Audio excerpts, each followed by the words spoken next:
ಎಲ್ಲ ವಿದ್ಯಾರ್ಥಿಗಳಿಗೂ ಎಜುಕೆ ಕನ್ನಡ ಯೂಟ್ಯೂಬ್ ಚಾನಲ್ಗೆ ಸ್ವಾಗತ. ವಿದ್ಯಾರ್ಥಿಗಳು ಯಾರೆಲ್ಲ SSLCಯಲ್ಲಿ ಓದ್ತಾ ಇದ್ದೀರಾ, 2025-26ನೇ ಸಾಲಿನಲ್ಲಿ ಯಾರೆಲ್ಲ ವಿದ್ಯಾರ್ಥಿಗಳು SSLCಯಲ್ಲಿ ಓದ್ತಾ ಇದ್ದೀರಾ, ನಿಮಗಾಗಿ ಈ ವಿಡಿಯೋ ಏನಪ್ಪ ಅಂತ ಹೇಳಿದ್ರೆ, ನೀವು ಆಲ್ರೆಡಿ ಫಸ್ಟ್ ಸೆಮಿಸ್ಟರ್ ಎಕ್ಸಾಮನ್ನು ಮುಗಿಸಿದ್ದೀರಾ. ಅಂದರೆ ಫಸ್ಟ್ ಸೆಮಿಸ್ಟರ್ ಮುಗಿದಿದೆ, ಇನ್ನೇನೋ ಸೆಕೆಂಡ್ ಸೆಮಿಸ್ಟರ್ ಶುರುವಾಗುತ್ತೆ.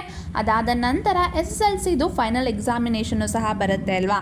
ನೀವೇನಾದರೂ ಆ ಎಕ್ಸಾಮಲ್ಲಿ ಅಟೆಂಡ್ ಮಾಡಬೇಕು ಅಂತ ಹೇಳಿದ್ರೆ ನಿಮ್ಮ ಡೀಟೇಲ್ಸ್ ಏನಿದೆ, ಪರೀಕ್ಷೆಗೋಸ್ಕರ ನೀವು ಅರ್ಜಿಯನ್ನು ಸಲ್ಲಿಸಬೇಕಾಗುತ್ತೆ. ಅಂದರೆ ನೀವಾಗೇನೆ ಓನಾಗಿ ಹೋಗ್ಬಿಟ್ಟು ಅರ್ಜಿಯನ್ನು ಸಲ್ಲಿಸಬೇಕಾಗಿಲ್ಲ. ನಿಮ್ಮ ಸ್ಕೂಲಿನವರೇ ಯಾರೆಲ್ಲ ವಿದ್ಯಾರ್ಥಿಗಳು ಅವ್ರ ಸ್ಕೂಲಲ್ಲಿ ಓದ್ತಾ ಇದ್ದಾರೆ 10ನೇ ಕ್ಲಾಸಲ್ಲಿ, ಆ ವಿದ್ಯಾರ್ಥಿಗಳದ್ದು ಡೀಟೇಲ್ಸ್ ಎಲ್ಲನೂ ಸಹ ಅಪ್ಲಿಕೇಶನಲ್ಲಿ ಫಿಲ್ ಮಾಡಿ ಅವರು ಸಬ್ಮಿಟ್ನ ಮಾಡ್ತಾರೆ. ಸೊ ಇದಕ್ಕೆ ನೀವೇನು ಮಾಡಬೇಕು ಅಂತ ಹೇಳಿ ನಾನು ಈ ವಿಡಿಯೋದಲ್ಲಿ ತಿಳಿಸ್ಕೊಡ್ತಾ ಇದ್ದೀನಿ. ಐ ಹೋಪ್ ನಿಮಗೆ ಖಂಡಿತ ಈ ವಿಡಿಯೋ ಹೆಲ್ಪ್ಫುಲ್ ಆಗುತ್ತೆ. ವಿಡಿಯೋನ ಸ್ಕಿಪ್ ಮಾಡ್ದೇನೆ ಪೂರ್ತಿಯಾಗಿ ನೋಡಿ, ಹಾಗೆ ನಮ್ಮ ಚಾನಲನ್ನು ಸಬ್ಸ್ಕ್ರೈಬ್ ಮಾಡೋದನ್ನು ಮರಿಬೇಡಿ.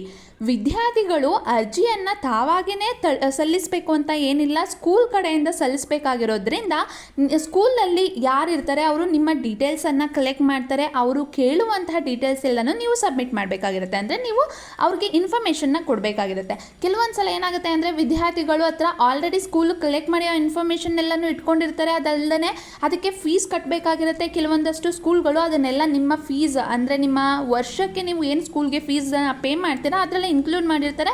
ಕೆಲವೊಂದಷ್ಟು ಸ್ಕೂಲ್ಗಳು ಅಂದರೆ ಗೌರ್ಮೆಂಟ್ ಸ್ಕೂಲ್ ಆಗಿರ್ಬೋದು, ಇಲ್ಲ ಬೇರೆ ರೀತಿ ಆಗಿರ್ಬೋದು, ಅವರು ಫೀಸನ್ನು ಕಲೆಕ್ಟ್ ಮಾಡಿರೋದಿಲ್ಲ.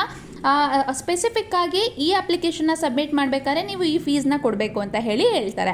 ಸೊ ಅದಕ್ಕಾಗಿ ವಿದ್ಯಾರ್ಥಿಗಳು ನೀವು ಈ ಡೀಟೇಲ್ಸ್ನೆಲ್ಲ ಕೊಡಬೇಕಾದ್ರೇ ನೀವು ಯಾಕೆ ಫೀಸನ್ನು ಕೊಡಬೇಕು ಅಂತ ಹೇಳಿ ಕ್ವಶನ್ ಮಾಡಬಾರ್ದು. ಏಕೆಂದರೆ ನೀವು SSLCಯ ಎಕ್ಸಾಮಲ್ಲಿ ಪಾರ್ಟಿಸಿಪೇಟ್ ಮಾಡಬೇಕು, ಎಕ್ಸಾಮನ್ನು ಅಟೆಂಡ್ ಮಾಡಬೇಕು ಅಂತ ಹೇಳಿದ್ರೆ ಸರ್ಕಾರಕ್ಕೆ ಅಂತ ಹೇಳಿ ಬೋರ್ಡ್ನವ್ರಿಗೆ ನೀವು ಫೀಸನ್ನು ಕಟ್ಟಬೇಕಾಗಿರುತ್ತೆ. ಅದಷ್ಟೇ ಫೀಸನ್ನು ಇವರು ಸೆಲೆಕ್ಟ್ ಮಾಡ್ತಾರೆ, ಅಂದರೆ ಕಲೆಕ್ಟ್ ಮಾಡ್ಕೋತಾರೆ ನಿಮ್ಮಿಂದ.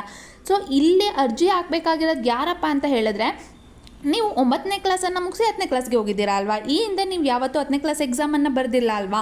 ಹೊಸ ವಿದ್ಯಾರ್ಥಿಗಳು ಯಾರೆಲ್ಲ ಪ್ರಥಮ ಬಾರಿಗೆ ಪರೀಕ್ಷೆಗೆ ಹಾಜರಾಗಬೇಕು ಅಂತ ಹೇಳಿ ಅನ್ಕೋತಿರ್ತಾರೆ, ಅಂತಹ ವಿದ್ಯಾರ್ಥಿಗಳಿಗೆ ಫೀಸನ್ನು ಕಲೆಕ್ಟ್ ಮಾಡ್ತಾರೆ. ಸೊ ಫೀಸ್ ಬಂದು 710 ರೂಪಾಯಿಗಳಾಗಿರುತ್ತೆ. ಈಗ ಫೀಸ್ನ ಕೊಡೋದಲ್ದೇ ನೀವು ಕೆಲವೊಂದಷ್ಟು ಡೀಟೇಲ್ಸ್ಗಳು ಏನಾಗಿರ್ಬೋದು ಅಂತ ಹೇಳಿದರೆ, ನಿಮ್ಮ ಫೋಟೋ ಆಗಿರ್ಬೋದು, ಮತ್ತು ನಿಮ್ಮದು ಯಾವ ಕ್ಯಾಸ್ಟು, ಮತ್ತು ನಿಮ್ಮದು date of birth, parents name, ಮತ್ತು ನಿಮ್ಮದು ಕರೆಕ್ಟಾಗಿ ನೇಮನ್ನು ಕೊಡಿ. ಅಂದರೆ ಇನ್ಶಿಯಲಲ್ಲಿದ್ದರೆ ಅದನ್ನೆಲ್ಲ ಇನ್ಕ್ಲೂಡ್ ಮಾಡಿ. ಆಲ್ಮೋಸ್ಟ್ ಸ್ಕೂಲಲ್ಲಿ ನಿಮ್ಮದು ಇದೆಷ್ಟು ಡೀಟೇಲ್ಸನ್ನು ಕಲೆಕ್ಟ್ ಮಾಡಿರ್ತಾರೆ. ಕೆಲವೊಂದು ಸಲ ಮತ್ತೆ ಇದನ್ನು ವೆರಿಫಿಕೇಷನ್ ಮಾಡಿಸ್ಬೇಕು ಅಂತ ಹೇಳಿ ಹೋಗ್ತಾರೆ. ಸೊ ಅದರಿಂದ ವಿದ್ಯಾರ್ಥಿಗಳು ನೀವು ಇಲ್ಲಿ ಏನು ಡೀಟೇಲ್ಸನ್ನು ಕೊಟ್ಟಿರ್ತೀರ, SSLC ಮಾರ್ಕ್ಸ್ ಕಾರ್ಡಲ್ಲಿ ನಿಮ್ಮ ಏನು ಡೀಟೇಲ್ಸ್ ಬರುತ್ತೆ ಅದೇ ಫೈನಲ್ ಡೀಟೇಲ್ಸ್ ಆಗಿರುತ್ತೆ. ಎಲ್ಲೇ ಹೋದರೂ SSLC ಮಾರ್ಕ್ಸ್ ಕಾರ್ಡಲ್ಲಿ ಏನಿರುತ್ತೆ ಅದನ್ನೇ ಕನ್ಸಿಡರ್ ಮಾಡ್ತಾರೆ. ಸೊ ಆದಷ್ಟು ಡೀಟೇಲ್ಸ್ ಕೊಡಬೇಕಾದ್ರೆ ಕರೆಕ್ಟಾಗಿ ಕೊಡಿ ಅಂತ ಹೇಳ್ತಾ ಇದ್ದೀನಿ. ಸೊ ಇನ್ನು ಈ ಅಪ್ಲಿಕೇಶನ್ ಹಾಕಿ ನಿಮಗೆ ಎಕ್ಸಾಮ್ಗೆ ರಿಜಿಸ್ಟ್ರೇಷನ್ ಮಾಡೋಕ್ಕೆ ಈ ಮಂತ್ ಎಂಡ್ವರೆಗೂ ಸಹ ಟೈಮ್ ಇರುತ್ತೆ. ಇದಷ್ಟನ್ನು ಸಹ ನಿಮ್ಮ ಸ್ಕೂಲ್ನವರೇ ನೋಡ್ಕೋತಾರೆ, ನೀವೇನು ಅದ್ರ ಬಗ್ಗೆ ತಲೆ ಕೆಡಿಸ್ಕೋಬೇಕಾಗಿಲ್ಲ.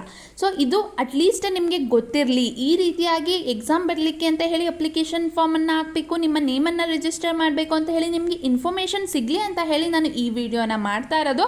ಐ ಹೋಪ್ ನಿಮಗೆ ಈ ವಿಡಿಯೋ ನೋಡಿದ್ಮೇಲೆ ಒಂದು ಅಂಡರ್ಸ್ಟ್ಯಾಂಡಿಂಗ್ ಬಂದಿರುತ್ತೆ. SSLC ಎಕ್ಸಾಮ್ ಎಲ್ಲ ಹೇಗೆ ನಡೆಯುತ್ತೆ, ಯಾವ ರೀತಿ ರಿಜಿಸ್ಟರ್ ಆಗಬೇಕು ಅಂತ ಹೇಳಿ ನಿಮಗೂ ಸಹ ಗೊತ್ತಾಗಿರುತ್ತೆ ಅಂತ ಹೇಳಿ ಅಂದ್ಕೊಂಡಿದ್ದೀನಿ.